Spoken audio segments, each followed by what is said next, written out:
Mamlakatimizda qishloq xo'jaligini izchil rivojlantirish, oziq-ovqat xavfsizligini mustahkamlash hamda yer va suv resurslaridan samarali foydalanish borasida amalga oshirilayotgan keng ko'lamli islohotlar o'zining amaliy natijalarini bermoqda.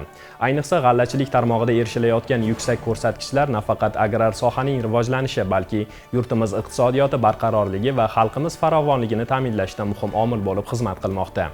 Joriy yilda Toshkent viloyati fermerlari g'alla o'rim yig'imi mavsumini yuksak tashkilotchilik, fidoyilik va mas'uliyat bilan yakunlab, navbatdagi tarixiy natijaga erishdilar. G'allachilikda erishilgan har bir yutuq xalqimiz dasturxonining to'kinligi, mamlakatimiz oziq-ovqat xavfsizligi va fermerlar fidokorona mehnatining yorqin ifodasidir. Joriy yilda Toshkent viloyati fermerlari g'alla o'rim yig'imini muvaffaqiyatli yakunlab, yuksak hosildorlikka erishish orqali navbatdagi ulkan natijani qo'lga kiritdilar. 2026-yil hosili uchun Toshkent viloyatida 97.115 gektar maydonga boshoqli don ekinlari ekildi. Yakunda har bir gektardan o'rtacha 95-100 sentner hosil olinishiga erishildi. Viloyat bo'yicha jami 1 million tonna boshoqli don yetishtirildi.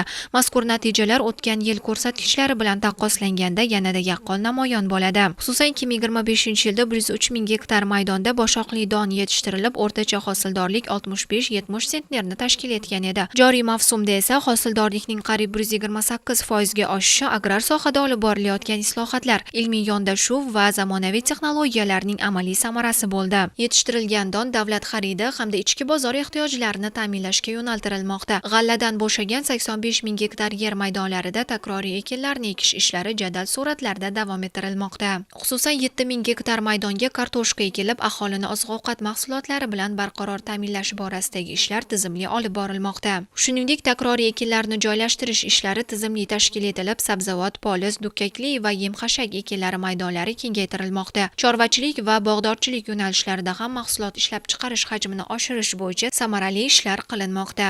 Bugungi muvaffaqiyatlar viloyat dehqonlarini yangi marralar sari ruhlantirmoqda desak mubolag'a bo'lmaydi.